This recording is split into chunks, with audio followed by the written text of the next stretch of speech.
Paz a todos, Deus te abençoe grandemente por você estar assistindo esse vídeo, por estar aqui neste canal. Como eu havia prometido, nós vamos continuar falando sobre o milênio e hoje eu tenho uma revelação maravilhosa para a sua vida. Eu quero que você curta, compartilhe esse vídeo com o máximo de pessoas para que elas possam entender esse princípio sobre a qual eu vou falar hoje. Como eu havia prometido falar sobre a razão da Terra não ter mais de 6.000 anos, esse vídeo não tem base científica. Eu não vim falar sobre ciência, mas eu quero falar com vocês sobre Bíblia, sobre Palavra de Deus. O que a Bíblia diz sobre isso? Se você não assistiu o último vídeo, eu recomendo que você assista para que você possa entender esse. No último vídeo falamos sobre coisas maravilhosas, sobre coisas tremendas, revelada em um ciclo de 7, que Deus tem um padrão, um ciclo que se repete. E eu disse que os 6 dias da criação e o 7º dia, que é um dia diferente, ele se refere a um período de 7.000 anos que está determinado para a Terra. Muitos estudiosos têm dito isso. E eu quero que você se concentre nisso. Lembra do último vídeo que eu falei sobre lepra, sobre o fermento sendo tirado num período, um ciclo de 7 durante a Páscoa? Isso tudo fala sobre Deus trabalhando durante um período de 6 dias para restaurar o homem, mas no 7º o seu governo chegando e ele restaurando o homem por completo. Um período de 1.000 anos, nós vamos falar disso de novo, um período de 1.000 anos que Satanás será preso. O livro de Hebreus, no capítulo 4, fala que nós entraremos no descanso. Essa palavra descanso no original, no livro de Hebreus, no grego, está lá sábado. Nós entraremos no 7º, no descanso, num período de descanso. Pois bem, mas hoje eu quero falar com vocês sobre o Evangelho que foi escrito por João e uma revelação que está no capítulo 2. Primeiro, para você entender isso, você tem que entender que quando João escreveu o Evangelho, ele estava fazendo um midrash, um paralelo do livro de Gênesis. Você sabe que o livro de Gênesis, no original, no hebraico, ele tem um nome, e o nome é Bereshit. Cada um dos 5 primeiros livros da Bíblia recebe o nome da primeira palavra, e a primeira palavra do livro de Gênesis, em hebraico, é Bereshit. Bereshit significa no princípio. Esse é o nome do livro. Agora repare comigo como começa o livro do Evangelho escrito por João. Ele começa assim: no princípio era o verbo. Que verbo é esse? Nós sabemos que aqui se fala de Jesus, está falando de Jesus, mas ele está narrando a história da criação. Perceba que o livro de Gênesis começa assim: no princípio criou Deus os céus e a terra. E a terra se tornou sem forma, vazia, estava em trevas, mas o Espírito de Deus se movia sobre a face das águas, e disse Deus: haja luz, e houve luz. Preste atenção, a palavra de Deus, e disse Deus: haja luz.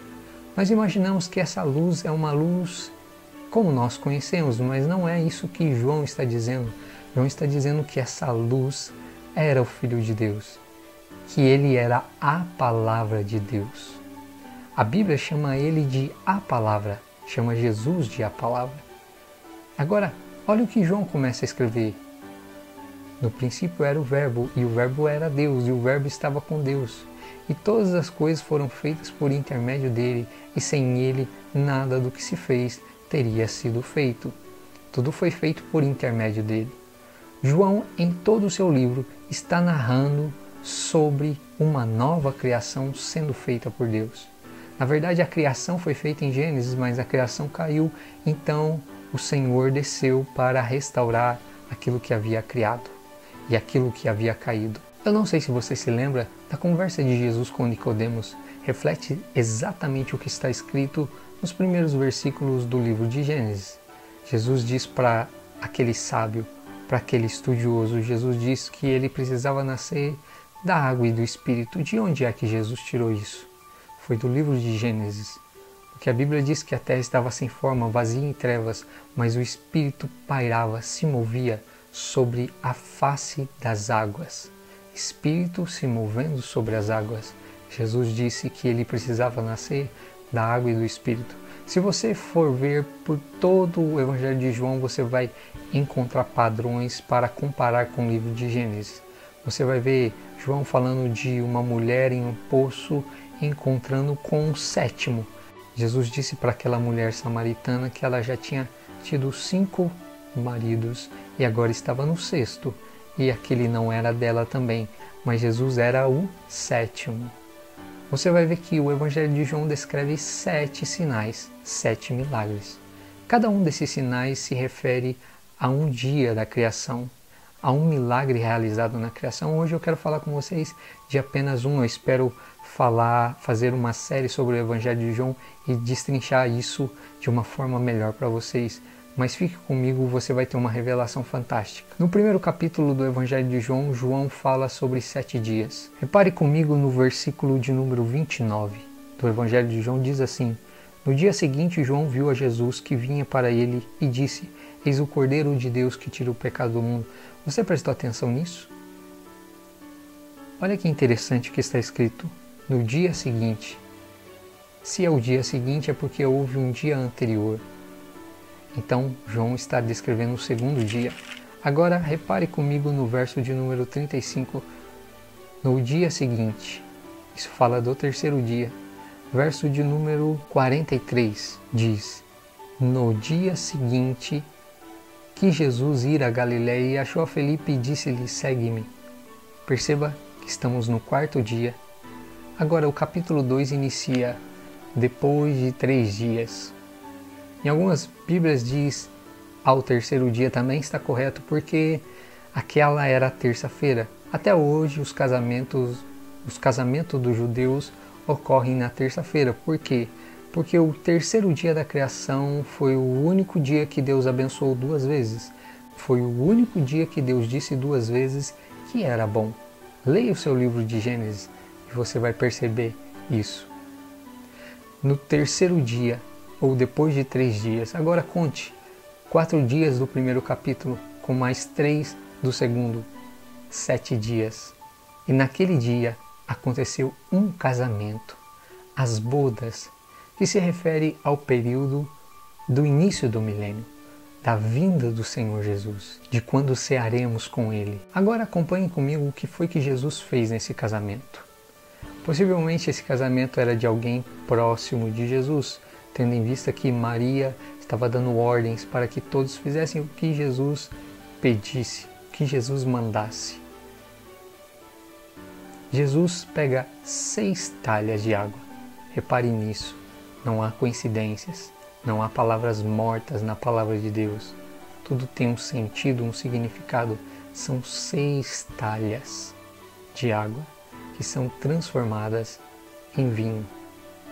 Quando Jesus transforma a água em vinho, preste atenção que Jesus não foi plantar uma semente num campo, Jesus não foi esperar com que a semente virasse árvore, Jesus não colheu as uvas do pé da árvore, Jesus não pisou as uvas, Jesus não engarrafou o vinho e levou para que o vinho envelhecesse, porque afinal de contas todos nós sabemos que o melhor vinho é o vinho velho. Jesus não fez isso. Jesus transformou imediatamente a água em vinho. E segundo o especialista da casa, aquele era o melhor vinho. Ele ainda disse: todo mundo serve primeiro o melhor vinho, mas vocês deixaram o melhor vinho por último? Jesus havia acabado de fazer aquele vinho. O que é que ele estava dizendo? Eu vou te dizer. Isso está falando da criação.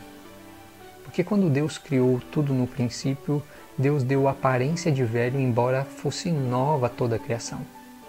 É por isso que eu creio que a Terra não tem mais do que 6.000 anos, embora ela tenha aparência de velha, ela não tem toda essa idade que a ciência diz que ela tem. Todos esses testes de carbono 14, tudo isso que o homem consegue alcançar está aquém da revelação que a Bíblia nos mostra.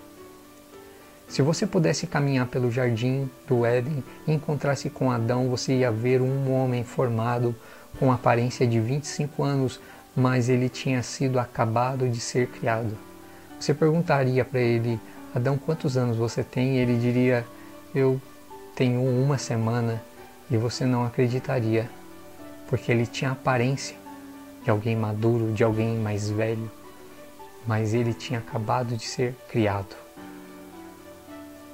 Repare que as árvores do jardim, se você pudesse olhar os anéis das árvores, toda árvore tem anéis, cada ano que passa ela dá uma volta, e se você pudesse tirar o tronco, a raiz da árvore, e pudesse olhar nos troncos, embaixo dos troncos, os anéis, as voltas, você veria que aquelas árvores, elas não tinham nenhuma volta completa ainda, mas elas tinham a aparência de árvores velhas. Tudo na criação tinha aparência de grande, de velho, embora fosse novo. Era isso que Jesus estava fazendo, era isso que Jesus estava dizendo através daquele milagre. Que ele estava na criação e que ele dá aparência às coisas de velho, embora ele tinha acabado de fazer, ele tinha acabado de criar. Eu não acredito que a Terra tenha mais do que 6.000 anos, devido aos estudos de cientistas respeitados, cientistas criacionistas, e eu não creio no que a ciência tem dito que não tem base na palavra de Deus. Segundo a palavra de Deus, toda a criação tem aparência de velha, embora seja nova. Que essa palavra possa estar no seu coração, que você possa entender isso a respeito do Criador. A nossa ideologia é a ideologia de Gênesis, é a ideologia da criação. Nós somos criacionistas, nós acreditamos que há um Deus e que Ele criou todas as coisas e que os homens estão confusos, mas um dia a verdade será revelada para todos os homens. Que esse vídeo possa ser revelador para você, que ele possa te instruir a pesquisar, a buscar a palavra de Deus. Deus abençoe grandemente a sua vida. Nos próximos vídeos eu tornarei a falar a respeito do milênio. Estamos fazendo ainda uma introdução, que você possa assistir o vídeo anterior para que você possa entender esse e para que nós possamos continuar os outros vídeos. Deus abençoe grandemente a sua vida. Um beijo no seu coração.